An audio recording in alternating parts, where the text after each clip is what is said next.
Headlines on News Channel 6, brought to you by Hickson Roofing. Mostly cloudy days to finish off the week with scattered storms and cooler temperatures. I'll break down all the details coming up. Live from Television Park, this is WJBF News Channel 6 at 5:30. Good evening, everyone. I'm Dee Griffin. Thanks so much for joining us for your news at 5:30. Topping today's headlines, a planned tree removal in Augusta is leading to a potential new development. 5-year-old Joey O'Connor is battling leukemia, and his family is asking for help. He's the son of Lieutenant Joe O'Connor of Aiken's Department of Public Safety. He was diagnosed after his 5th birthday back in June, and he spent weeks at the Children's Hospital of Georgia and still needs more blood tests. And we have a link on our website for donations for his treatment. And new jobs are heading to Burke County. That's according to Governor Brian Kemp this morning. Waynesboro can expect to see more than 130 jobs thanks to the Ritz Manufacturing Company's new facility coming in the next few years. Operations are expected to begin by late 2025. We'll have these stories and more at 6, but first. Coverage you can count on continues now with the latest on Delta Airlines' struggle to recover following last week's outage. Chris Van Cleve has the details. Eric Daniels thought he and his wife were finally going back home to Houston. They've been stuck in LA since Friday because of Delta's IT meltdown. When we met him last night, he just learned his 4th flight to Texas had been canceled. How frustrated are you?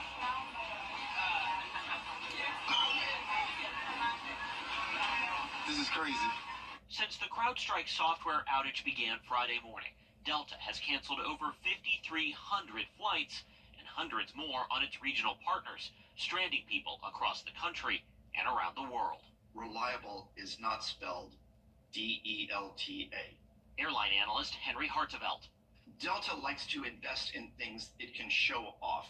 You don't show off crew scheduling systems. You don't show off network operating centers. Unfortunately, Delta's failure to invest in key technology systems has bitten the airline on the behind, and its customers and employees are paying a price. Delta's CEO is apologizing to customers.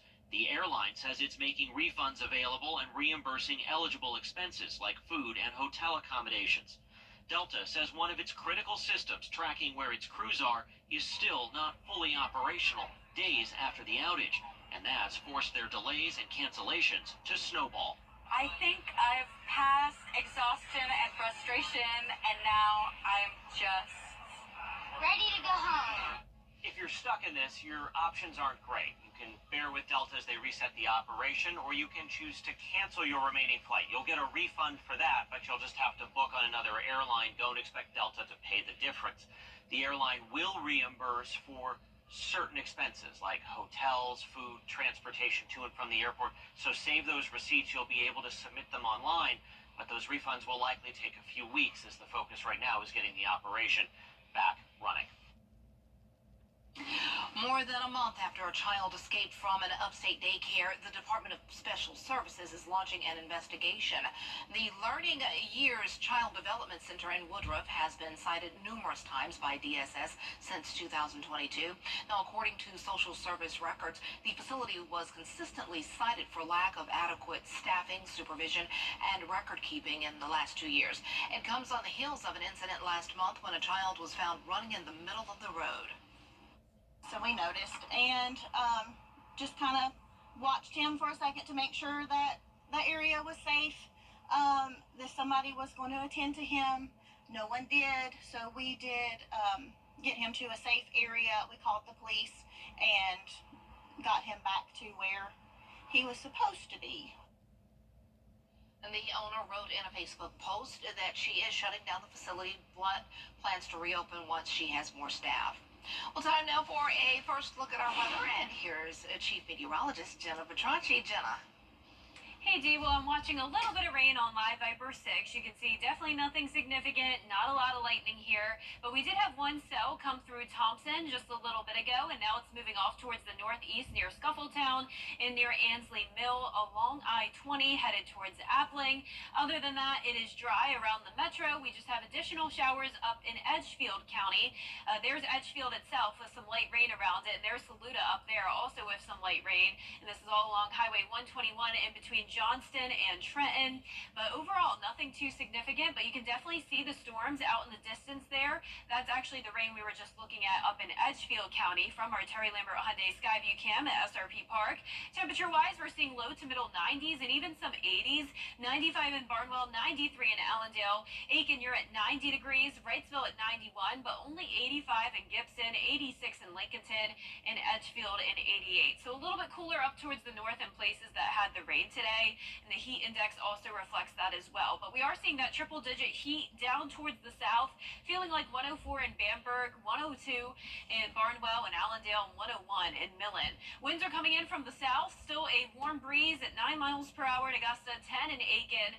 So it'll be pretty breezy tonight with on and off rain and storms. As we go into the overnight hours, it looks like we will have a better chance of rain.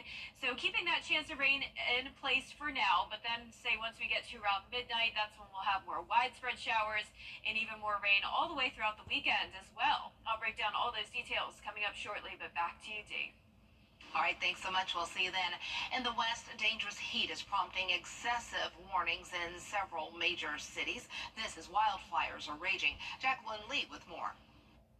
Sizzling temperatures and extreme weather across the country, with the dangerous heat dominating the West. Nearly 30 million people from Southern California through Montana under heat alerts through midweek. According to the European Union's Copernicus Climate Change Service, this past Sunday was the hottest day ever recorded on Earth, with a daily global average temperature reaching 62.76 degrees Fahrenheit, slightly higher than the record set last year. While the extreme heat may not be caused by climate change, experts say there is high confidence of a connection, saying human-amplified climate change is increasing the frequency and intensity of extreme heat events. In a sense, it's something we need to get used to, because as the climate keeps warming, as a consequence of the increasing greenhouse gases in the atmosphere, we are bound to see new records being broken in the next few months and next few years. This comes as wildfires race through the West. Hot, dry, and windy weather keeping the fire danger high. One family luckily wasn't home when flames reached their doorstep. So I got a phone call that there was a fire really close to my house and I should check on it. So I looked at my security cameras and I saw that there was smoke inside the house, around the house, and one of the windows had blown out. Los Angeles authorities determining the Hawarden fire, which burned more than 500 acres, destroying 6 homes and causing more than $10 million in damage in Riverside County, was started by illegal fireworks.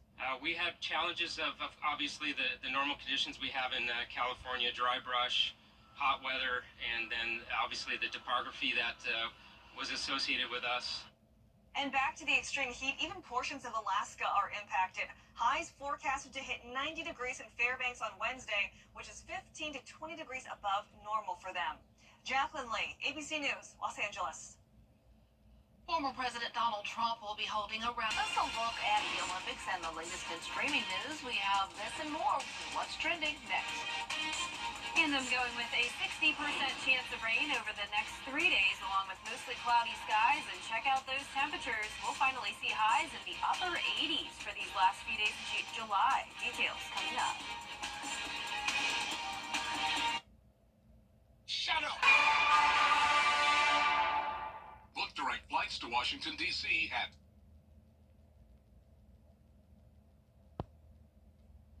Welcome back. It's time now for a look at what's trending. America's women Olympic gymnastics got their first look at the outfits they'll be wearing in Paris starting Sunday. Simone Biles, Sunny Lee, Jane Carey, Hesley Rivera, and Jordan Childs will dazzle in red, white, and blue when the team competition begins this weekend. And they'll have entirely different leotards for the individual events. Each of the outfits comes complete with 10,000 Swarovski crystals. Nice, ladies, nice. They're going to do it and looking good doing it. And they're so excited. I love that excitement. Wow. Those are great. Well, in streaming news, We start in the Regency era. It is time for the Bridgerton spotlight to shine on a different member of the time.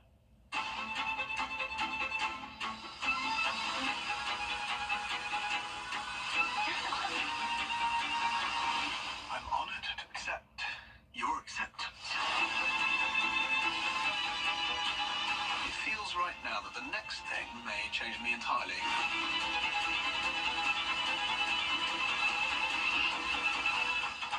But I hear we're fitting you for a suit. I already have an outfit for tonight. Oh no, it's not for tonight. It's for the masquerade ball. In that case, come on in. That's right, Netflix announced Luke Thompson, who plays Benedict, will take the lead in season 4. His character seemed to be hesitant to enter the marriage mart in the past seasons, watching both his older and younger siblings get married, but now it is his turn to find his love match. No word yet on when the new Netflix season will be out. And a new look at the highly anticipated Joker film, Folle à Deux, starring Joaquin Phoenix opposite Lady Gaga. This trailer just dropped.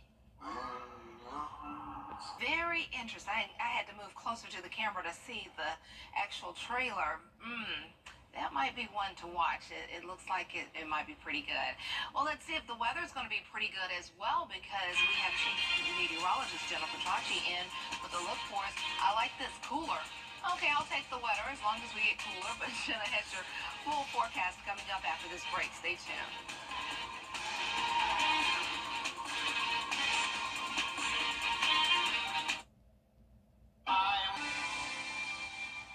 The WJBF Live Viper 6 Skyview Network is sponsored by Terry Lambert Hyundai. Low prices, big selection, and committed to quality customer service. Now, your most accurate forecast with WJBF Live Viper 6. Welcome back. Just a little bit of rain here on radar. Definitely nothing too significant on this Tuesday evening. We have light showers that started out in McDuffie County and have now moved in Columbia County, right around Appling and Howe. We have some of that light rain also around I-20, and then up towards the northeast in Edgefield and Saluda County, spotty showers around Johnston and into Saluda itself. Highway 121 and parts of Highway 378 impacted with that rain, and you can certainly see it here on our Terry Lambert Hyundai Skyview cam. No rain in Aiken County or anywhere near North Augusta, but this is a look at the clouds out in the distance there up in Edgefield and Saluda. 93 right now is our current temperature, feeling like 99, so another humid day with a south wind at 9 miles per hour. We're seeing some upper 80s similar to yesterday, cooler in spots with the rain. Wilkes County got a little bit of light rain earlier. Now they're sitting at 86, 89 in Lincolnton, but 93 in Waynesboro, Bamberg at 95, 93 in Millen, and 91 in Swainsboro. We still have this stalled frontal boundary that is changing locations over the next couple of days, but for the most part it is stationary. But yesterday it was up closer towards the Tennessee Valley. Now it's down into northern Georgia, and because of that we're seeing a bit of a higher chance of rain tonight. But you can tell that the widespread shower and storm activity is still well to our west, impacting places like Alabama, Mississippi, and as far west as Texas. But overall, we are in this wet pattern over the next several days. This will definitely help with our drought, but of course the other side of that is the fact that some of these storms could lead to flooding, and we'll get into that in a moment. Tomorrow morning it's possible we'll have some light showers around 7 a.m., dry out around 10 a.m., and then in the afternoon and evening we'll see a better chance of rain. 92 tomorrow is your high, but then after that it is a long stretch ahead of upper 80s, so that'll be a nice change of pace for the month of July. 60% chance of rain Wednesday through Friday. Then the rain chances go down a bit over the weekend, which is perfect for outdoor plans. I do think there's a good chance that I'll end up lowering those Saturday chances even lower, but as of now, keeping it at 50%. Tonight at 7 o'clock, still just spotty showers and storms, but then it does look like by around 10 o'clock to midnight, we'll get more widespread rain moving in from the west, and a lot of this continues into the overnight hours. But when you're headed out the door for work tomorrow or school, 7 a.m., just some light showers and cloud cover. Now we'll be dry again until around 3 o'clock in the afternoon, and then particularly by Wednesday evening, this is 8 o'clock, we'll see a better chance of some more widespread rain, at least off towards the northwest. And then same thing again, this is Thursday at 7 a.m., just spotty showers, dry, and then in the afternoon storms start to fire up, this time more so down towards the south. So any of these cells could contain some heavy rain, gusty winds, frequent lightning, and it does look like once again Thursday night into Friday morning, this is midnight, we'll see another batch of rain. So the good news is that a lot of this is coming down overnight, so that means you don't have to worry too much when headed home from work around rush hour time. It won't be as bad. There is the chance of excessive rainfall tomorrow that could lead to flash flooding. We pretty much have that same threat again Thursday and Friday. Lows tonight will be in the low 70s, and our highs tomorrow will be in the low 90s, pretty close to average. But our 10-day forecast showing us dip down to below average temperatures, at least for those highs. 88 on Thursday and then 87 for Friday and Saturday. Low temperatures getting a little bit cooler as well. We'll see some upper 60s here and there. And next week we'll still see more scattered showers and storms. So plenty of rain, but also, like you said, the cooler temperatures in exchange are great. I love it. Thanks so much. We'll be right back. We have to... And that's our time for now. Stay with us. Brad and Jenny have your news at 6 next. They have the latest on the push for arborists to have a permanent position in the Garden City, as your coverage you can count on continues.